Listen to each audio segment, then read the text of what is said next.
మల్కాజ్గిరి నియోజకవర్గ పరిధిలోని వినాయక నగర్ డివిజన్లో బుధవారం బి బ్లాక్ అధ్యక్షుడు వెంకటేష్ యాదవ్ ఆధ్వర్యంలో ఆల్ ఇండియా కాంగ్రెస్ కమిటీ ఆదేశాల మేరకు మాజీ ఎమ్మెల్యే మైనంపల్లి హనుమంతరావు సూచన మేరకు జై బాపు జై భీమ్ జై సంవిధాన్ నినాదాన్ని నిర్దేశించిన నేపథ్యంలో క్షేత్రస్థాయిలో ప్రజల్లోకి తీసుకువెళ్లే ప్రయత్నం ముమ్మరంగా సాగుతున్నాయన్నారు. ఈ సందర్భంగా బి బ్లాక్ అధ్యక్షుడు వెంకటేష్ యాదవ్ మాట్లాడుతూ 10 సంవత్సరాలుగా కేంద్రంలో బీజేపీ ప్రభుత్వం ప్రతిదానాన్ని దుర్వినియోగం చేస్తుందని దీనిని ప్రజల్లోకి తీసుకువెళ్లి అడ్డుకుందామని అన్నారు. చెప్పిన అవన్నీ కూడా వస్తుంది. మీకు ఏమైనా ప్రాబ్లం ఉందా కనుక్కోవడానికి వచ్చింది. ఓకేనమ్మా, వాటర్ వస్తుందా అప్లై చేసుకోలేమ్మా.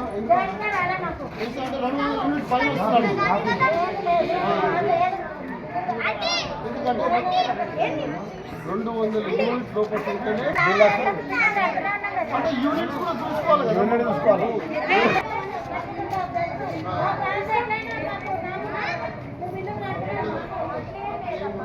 అందరికీ ఒకటి మీ ఒకరికి ఉంటుంది ఇల్లు అప్లై చేసుకుంటే ఫోటో దిగి రమ్మని ఒకసారి ఖచ్చితంగా ఈరోజు రేవంత్ రెడ్డి గారు ఖచ్చితంగా ప్రతి ఒక్క పేద ప్రజలకు అందరికీ కూడా ఇందిరమ్మ ఇల్లు ఇస్తాం. ఏవైతే 6 గ్యారెంటీలు చెప్పినామో ఖచ్చితంగా అమలు చేస్తాం. ప్రజల దగ్గరికి అందుకని వస్తున్నాం. ఏమైనా సమస్యలు ఇప్పుడు ఏమైనా ఎలక్షన్ ఉందా? లేదు కదా. ఏవైతే సమస్యలు ఉన్నాయో కనుక్కొని అవన్నీ కూడా మైనంపల్లి దృష్టికి తీసుకుపోయి రాసుకుంటున్నారు. రాపి అని అవన్నీ కూడా మీ కరెంట్ 200 యూనిట్స్ వస్తేనే వస్తుంది. కూడా ఇచ్చిన మహిళలకు ఫ్రీ బస్ ఫ్రీ ఇస్తున్నాము. రేపు రాబోయే 2500 ఇస్తారు, 4000 పెన్షన్ కూడా ఇస్తారు, ఇందిరమ్మ ఇల్లు కూడా ఇస్తారు. దయచేసి ఆలోచన చేయండి. గత 10 ఏళ్ళలో ప్రభుత్వం మార్పు కాంగ్రెస్ ప్రభుత్వం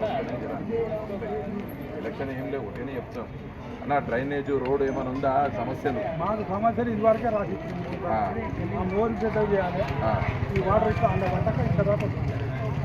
రోడ్డు అది ఆల్రెడీ ఇప్పుడు అందరు చెప్పారు. అది కంపల్సరీ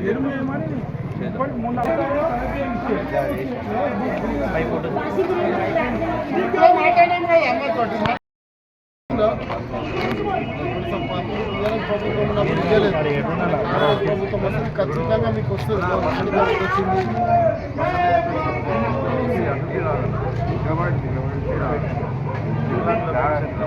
రాదు.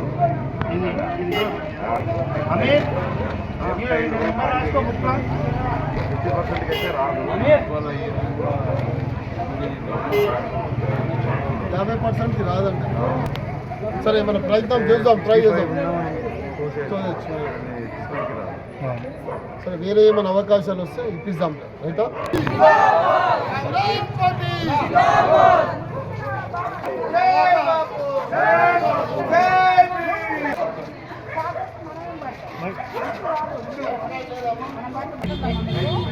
బస్సు ఫ్రీ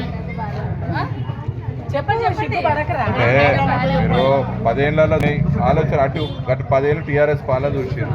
ఇప్పుడు ఏమొస్తున్నాయి మీరే ఆలోచన చేయాలి అంతే. ఇప్పుడేం ఎలక్షన్ లేవమ్మా. ప్రాబ్లం ఉంటే కనుక్కునే దానికే వచ్చినాం మేము అందరం కూడా. రోడ్డు డ్రైన్ అంటే చెప్తే రాసుకుంటారు. సమస్యలు ఉంటే నల్ల నీళ్ళు వస్తున్నాయా, మంచి నీళ్ళు వస్తున్నాయా?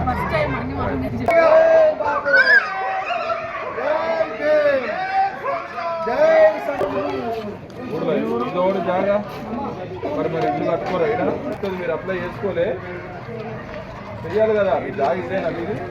మరి మీరు జాగ ఉన్నప్పుడు మరి ప్రభుత్వం 5 లక్షలు ఇస్తే ఇల్లు కట్టుకోవచ్చు కదా మీరు. ఎందుకు అప్లై చేసుకోవాలి అన్న? ఊర్లో పెట్టుకున్నా కూడా ఇక్కడ కూడా వస్తుంది, ఏం కాదు. మరి జాగ ఇక్కడ కూడా వస్తుంది. ఆడుంటుందా? అంటే ఆడ పెట్టుకున్నట్టే కదమ్మా. సన్న బియ్యం వస్తున్నాయా? అన్ని పథకాలు వస్తాయమ్మా. గత 10 ఏళ్ళ టీఆర్ఎస్ పాలన ఏం రాలే. కాంగ్రెస్ ప్రభుత్వం వచ్చినాక ఒక్కొక్క పథకం అందరు పబ్లిక్ వస్తుంది. రేషన్ కార్డు ఉన్న వాళ్ళకి అందరికి కూడా ఒక్కొక్క పథకం వస్తుంది. మహిళలకు ముఖ్యంగా మహిళలకు బస్ ఫ్రీ వస్తుంది, సన్న బియ్యం వస్తుంది, వస్తాయి, ఒక్కొక్క పథకం అందుతుంది. మీరు అర్థం చేసుకోరు. ఏమైనా సమస్యలు ఉన్నాయా? రోడ్డు డ్రైనేజ్ ఏమైనా ఉన్నాయా? ఏం లేదు కదా. ఈరోజు మన 137 డివిజన్ వినాయక్ నగర్లో జై బాపు జై భీమ్ జై సంవిధాన్ అనే మన ఏఐసిసి ద్వారా ఏదైతే కార్యక్రమం ఇచ్చిరో అది దాన్ని ప్రజలలోకి తీసుకెళ్ళి గత 10 ఏళ్ళగా బీజేపీ కేంద్రంలో రాజ్యాంగాన్ని రాంగ్ వేలో తీసుకుపోతున్నందుకు ఇది ప్రజలలో తీసుకెళ్ళి అదేవిధంగా కాంగ్రెస్ పార్టీ ప్రవేశపెట్టిన 6 గ్యారెంటీలు కూడా ప్రజలకు వస్తున్నాయా లేవా అని ప్రతి ఇంటికి వెళ్ళి కూడా వాళ్ళని అడిగి వాళ్ళకి ఎవరైతే రాలేదో వాళ్ళందరూ కూడా రాసుకొని వాళ్ళందరికీ వచ్చే విధంగా మేము ముందుకెళ్తున్నాం. ఏదైనా ప్రజలకు సమస్యలు ఉన్నా కానీ మైనంపల్లి అన్న దృష్టికి తీసుకువెళ్ళి ఇవన్నీ ఏవైతే మనం 6 గ్యారెంటీలు ఇచ్చినామో అవన్నీ కూడా ప్రజలకు అందే విధంగా ప్రయత్నం చేస్తాం. ప్రతి ఇంటికి పోతున్నాం, మంచి స్పందన వస్తుంది.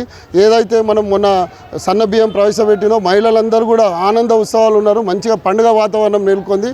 వాళ్ళందరూ కూడా ఏదైతే మనం చెప్పలేదో గ్యారెంటీలో కూడా అధిగా ఇచ్చినందుకు మహిళలందరూ కూడా మంచిగా కూడా స్పందిస్తూ ఈ యొక్క కార్యక్రమం ఏదైతే 6 గ్యారెంటీలు ఇచ్చిరో అవన్నీ కూడా ప్రజలకు అందే విధంగా ముందుకెళ్తాం.